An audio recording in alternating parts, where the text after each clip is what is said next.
Most of you know our speaker, Debbie Rice. I've gotten to experience Debbie throughout the years, mostly for her creativity. That's not all she brings to this church. She was serving as a deacon this morning. But in the many worship experiences that we've offered, Lectio Divina opportunities, cultivating mindfulness, or just retreats, mindfulness retreats, Debbie has been there often to set up beautiful spaces and to bring her creativity to that work. But in her bio that she shared with us, I learned more things that I didn't know. So I will read that in case you too learn something that she's not planning to share today. Debbie is a longtime member of Central Christian Church, more than 30 years. She grew up in Campbellsville, Kentucky, as an only child with fond memories of hanging out at her parents' downtown shoe store back when downtown was a hopping place. After a short career as a social worker, which I had not known, Debbie moved to Lexington and worked for 16 years at First Security National Bank. During this time, she met her husband, Steve Rice, and their two children, Mindy and Andy, were born. When the banking industry began to change in the 1990s and she was changing course professionally, Debbie worked for 2 years as a parish administrator at an Episcopal church and then as a library media technician at Fayette County Public Schools for 19 years. She retired from the school system 5 years ago and now appreciates time for painting, writing, yoga, and hanging with her Pomeranian, Chip. She and, who doesn't like Steve? Poor Steve. She and Steve enjoy spending time at the beach each year and exploring other travel opportunities that come their way. Debbie will share her faith story with us now. Welcome, Debbie.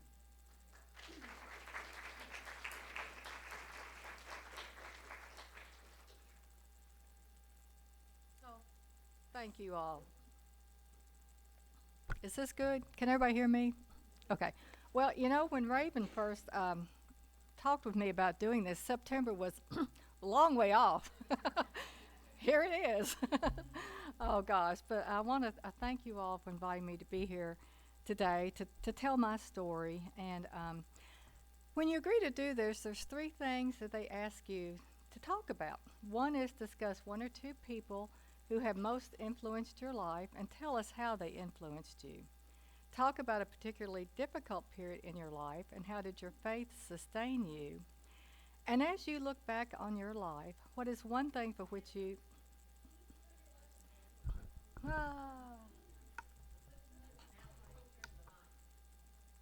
here, probably. Oh, that's okay. We'll just turn all these things up and see if We'll turn them all on. We'll just see if it doesn't make a difference. I'm sorry. That's okay. Do you want to... Can you hear me now? Is that any better? How about now? Can you hear me now? Okay, great.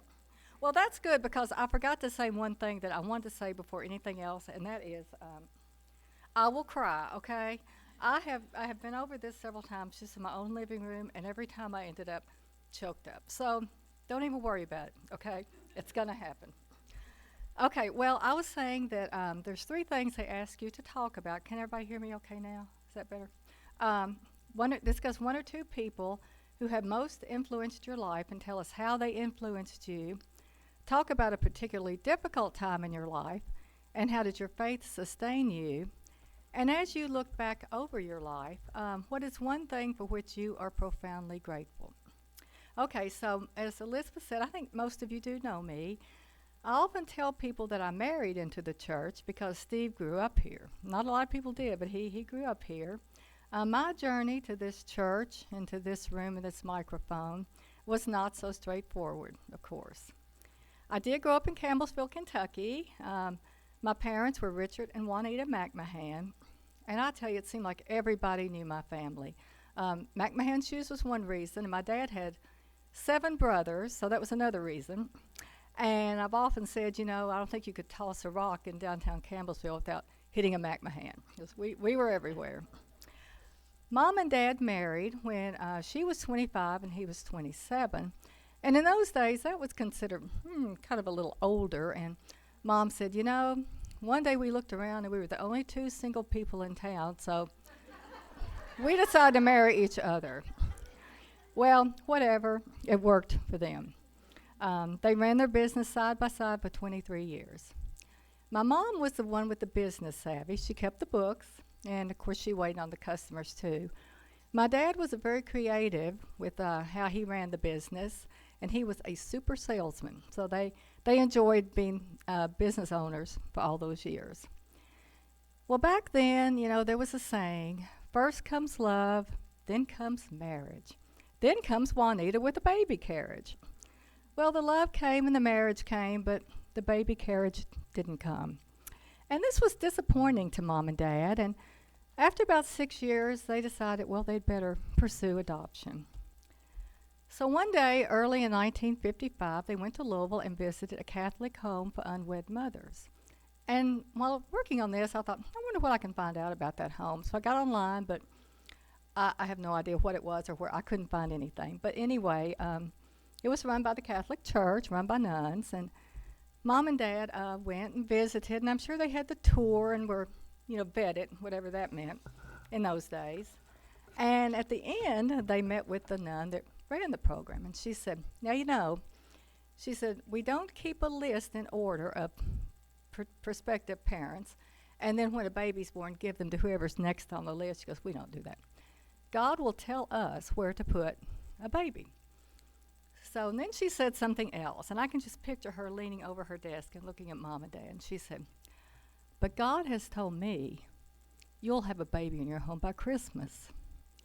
Well, as far as I know, they never returned to the maternity home because they didn't need to.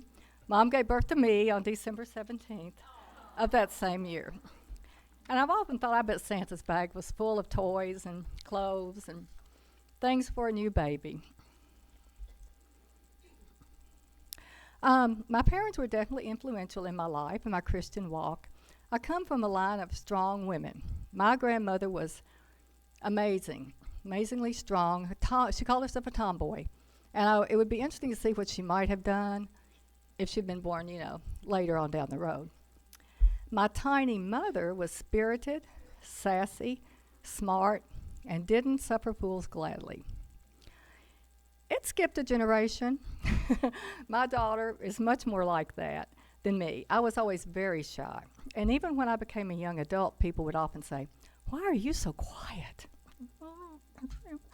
But my dad was a spiritual rock in our family. And like many families of the 50s and 60s, we attended church on Sunday morning, Sunday night, and Wednesday night. The doors were open, we were there. Dad taught Sunday school for many years and sometimes filled the pulpit when the minister was called away. Along with the other children, I played hide and seek while our parents lingered over potlucks. I knew every nook and cranny in the church building. Our church was quite conservative. We memorized scriptures and had Bible drills. Does anybody remember Bible drills? Once or twice a year, we had revival meetings with visiting evangelists. Does anybody remember those? Yeah. Well, it was at one of those revival meetings I decided to become a Christian. And I have a couple of memories. The water was very, very cold. I remember that. And I remember when I went up front and was sitting down in the first pew, I started crying. And this prompted several of the women in the choir to start crying as well. And that's kind of become a special memory to me, the picture of those women with tears in their eyes. I was 9 years old. The church was so much a part of me that as I grew into my teenage years, I decided attending Bible college would be the next step for me after high school. Well, I had it all planned out. In fact, sometimes I thought my real life would begin once I left high school and moved to a place filled with like-minded Christian people. My faith would grow in leaps and bounds. I'd find my soulmate. And of course, we would live happily ever after. It was something like when I was a preteen and wanted my first pair of high heels before my mom thought I was ready. I visualized those pretty shoes, and I knew someday I would wear those. But at the end of my junior year in high school, something happened that changed the course of my life. Now, this would have been 1972, and if you keep up with current movies at all, you might be aware of one that came out recently, or if you're of a certain age, you'll remember the era. But what happened to me was this. The Jesus Revolution came to Campbellsville, and it came in the form of a house aptly called His House. It was a draw for the college students in our town. And I was a couple of years younger than that, and I might not have been all that interested, but one day a friend and I visited on a whim. And what I saw there made me know that I had to go back as soon as possible. I'd like to say it was the Holy Spirit, but remember, I was 16. There was this guy there, you guys, and he was gorgeous. Dark brown hair, blue eyes, killer smile. He wrote and sang music for a Christian rock band because, of course, he did. Well, amazingly enough, gorgeous college guy was not interested in dorky high school girl. So nothing came of that. But by then, I was a regular at his house. And I learned new ways of walking with Jesus that was different than my little conservative church. So most of my memories of my high school and some senior year in high school and following summer actually center around my time at his house. We'd sit around with our ragged jeans and our shaggy hair and our fringed jackets, and we talked and talked and talked and just enjoyed being together. But summers come to an end, and it was time for me to go to Bible college. So in the fall of 1973, I packed up my stuff, and my parents drove me to Johnson Bible College outside of Knoxville, Tennessee. Well, Johnson is a beautiful place, and it's attended by kind and wonderful people. And in fact, the beloved Disciples of Christ minister Fred Craddock graduated Johnson in 1950. But it didn't take me long to realize that I didn't belong there. It was time at last to step into my dream shoes, and they didn't fit. I lasted exactly 1 year, one school year at Johnson, and it seemed to me to be a very long year. So I returned back to Campbellsville and back to the Jesus Freaks, where I finished my education at Campbellsville College, which is a university now. So is Johnson. I'm going to go a little off script here, and this is probably where I'm going to cry. But I'm not necessarily going to talk about individuals influential in my life as much as what I'm going to call my tribes. Although we didn't know the term at the time, the word tribe has taken on new meanings in the last decade or so. It can mean a community or a society. It can mean a clan or a family, but not necessarily consisting of blood relatives. I considered my friends at his house to be my tribe.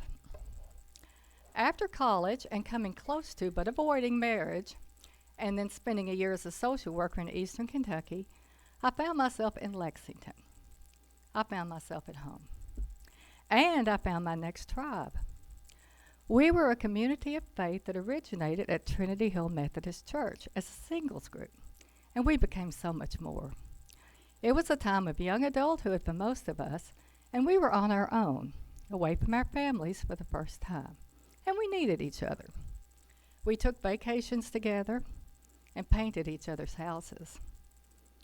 We traded recipes and dating partners. We saw each other achieve goals and sometimes face heartache. We started careers. We shared countless meals and countless prayers. Some of us eventually moved on. Some of us stayed right here and carved out lives in this town. Some of us married, and some of us didn't. Two of us had a vision, bought a farm, created a bed and breakfast sanctuary, and raised goats. Connie and Liz. I think we knew the whole time the glue that held us together was God. I grew in faith tremendously in those years, and it was with the help of my tribe. And some of us now have grandchildren of the same age we were when we were a tribe. So it turns out one summer, Saturday morning in 1986, I was meeting some of our group for lunch at Frisch's And I remember I was running late. My clock had gotten messed up, or probably my mind had gotten messed up with my clock. But anyway, I finally got there and I sat down at the table. And I looked across the table and somebody I'd never seen before. Found out his name was Steve Rice. And after that day, he was a regular in our group. Soon we were dating, and on November 7th, we'll celebrate 36 years of marriage. Gosh, time flies. Well, soon Steve and I were occupied, as young couples are, with work, and then with our beautiful children, Mindy and Andy. A few months before Andy was born, we moved our membership to Central, where Steve's heart had always been. Mindy was the first in the class at Central Christian Child Care, and Andy followed soon after. This church opened my eyes to new ways of walking with Jesus. It didn't happen overnight, but the people of this church, and that's you all, became my teachers, my mentors, and my lifelong friends. Together, we lived through the busy, hectic days. The days of child care challenges, career changes, those few odd, empty days when your child first goes away to camp, teenagers, the loss of parents, menopause. You helped raise our children, who are now both amazing individuals experiencing their own adventures as young adults. Andy married his soulmate Haley 9 years ago, and we're excited to have Mindy's fiance Hosam join our family in November.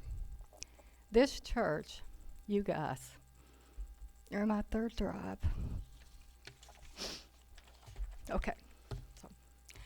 A difficult experience in my life and how my faith sustained me. Well, I'll talk about a time when I was going through a period of depression. I woke up one morning and I just felt like a wet blanket had been covering my head. And it was the kind of deep sadness that creeps into bed with you at night and robs you of sleep. St. John of the Cross, a Spanish Carmelite monk who lived in the 16th century, called this the dark night of the soul. And I guess, anybody that lives long enough has one or two or more of those times.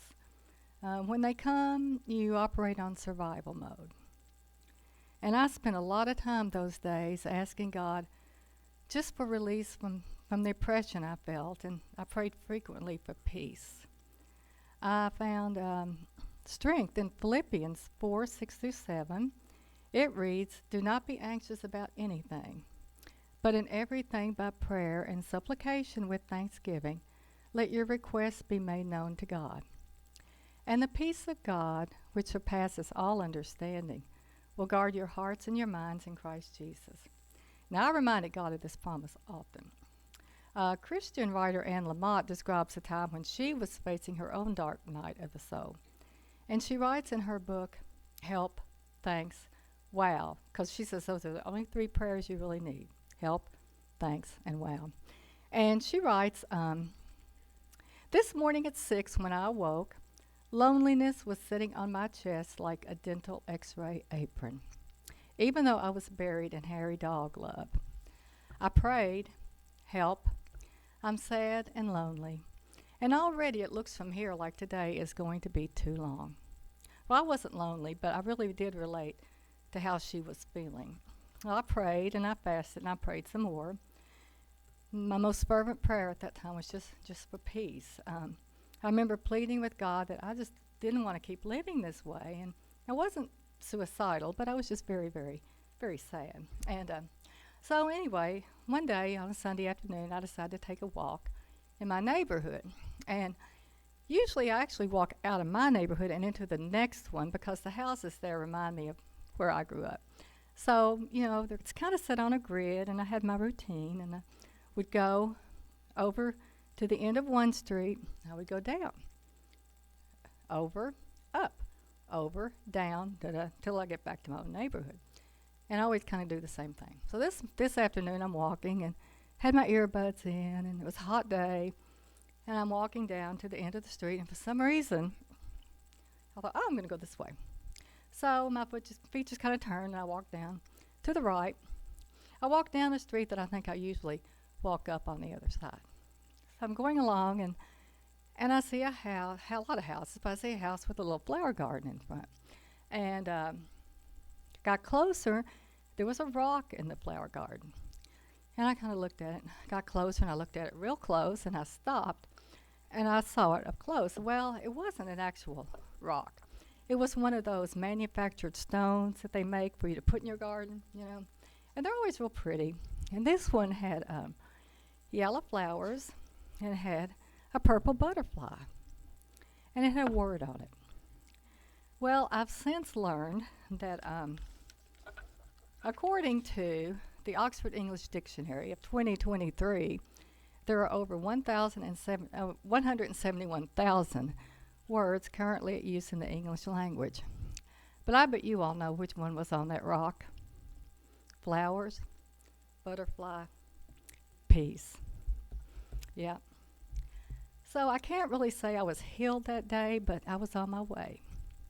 And within a week or so, the darkness was pretty much gone. I did want to say a couple of things about that, though. I didn't try to get better on my own. I circled my wagons. I had a lot of people praying for me. I had a sounding board. I had a good counselor.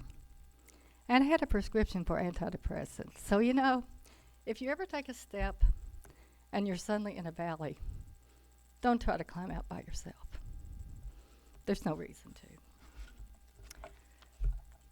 As I look back over my life, what is one thing to which I'm profoundly grateful to God? Well, my favorite Bible verse is Matthew 10:29, and that's where Jesus says, "Are not 2 sparrows sold for a penny? Yet not one of them will fall to the ground apart from your Father." Well, my husband is president of the Audubon Society of Kentucky, and he has been ever since, off and on, ever since we've known each other. So I've spent a lot of time around bird watchers. And when it comes to birds, bird watchers are a very snobby group of people. But you can't really blame them because, you know, you're going to get up before dawn, and you're going to go out there where it's chilly, and you're going to stand with your feet getting wet in the dew. You're going to get a crick in your neck because you're looking up at the sky and the trees. You're hoping to see a pileated woodpecker, or maybe a red-tailed hawk, at least a cardinal, or some of those cute little warblers. Because I can tell you, nobody goes out of their way to see a sparrow. Nobody does. During the pandemic, I wrote some poetry, and I wrote a haiku on this verse. And I called it Fallen. Fallen, small and brown, just the sparrow on the ground. But God sees. God sees. So for those of us that are not rare birds, Matthew 10:29 is a powerful scripture. Because the same God who sees a little brown bird on the ground also saw a crib in my parents' home that had a baby by Christmas. He saw a shy little girl one day stand up behind a microphone and cry in front of a bunch of women. He saw a lonely young woman in a new town find a group of friends to help her step into adulthood with. He saw a young mother find a church home that helped her navigate the middle years. He saw a disheartened older woman take a walk on a Sunday afternoon. Gosh, I didn't mean to do this. But, and just maybe, you know, kind of nudged me down a different path. So what I'm profoundly grateful for today is I'm profoundly grateful to God for seeing the sparrow. Now, I'm going to close. I did write another haiku, and I'm going to end with that. This one is called Rising. Somewhere in the sky, she's a sparrow flying high, and God smiles. God smiles. Thank you all, and I'm sorry, I told you it would happen.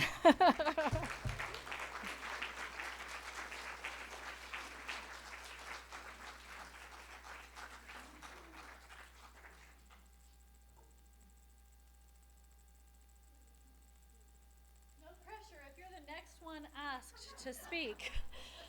That was beautiful, Debbie. Thank you. I only have, our copies of our song are diminishing over time, but you have some, hopefully, on your table to share. And I'm not going to play the music today. We're just going to give it a whirl. Do you feel okay about that? Because I would like to not have a solo. Can we do it? Okay. So find a copy or move close so you can read the lyrics, and we'll do our best. This will be our benediction. They are faces and photographs, heads all held high, not afraid to look life in the eye. They were women with backbone, keepers of the flame, with a spirit even hard times couldn't tame. And I know this same blood is in me, and I meet their gaze one by one. Eyes strong and clear, I still feel them near. These are the women I come from. The faith that sustained them is bred in my bones. I know what I'm made of and where I belong, 'cause these are the women I come from. What did life bring them? What pain did they know? What stories the pictures didn't show? They were lovers of babies and lovers of God, with lessons and laughter in their songs. Did they dream better dreams for their children as they prayed silent prayers in the night? Lord, make their way clear and always be near. These are the women I come from, the faith that sustained them. I know what I'm made of and where I belong, 'cause these are the women I come from. Now I have my own child beside me, and we gaze at them all one by one. Her eyes strong and clear, I draw her near and say, these are the women you come from. The faith that sustained them is bred in your bones. You know what you're made of and where you belong, 'cause these are the women, survivors each one. They weren't always easy, but were loving and strong. The life force inside them is still going on, 'cause these are the women we come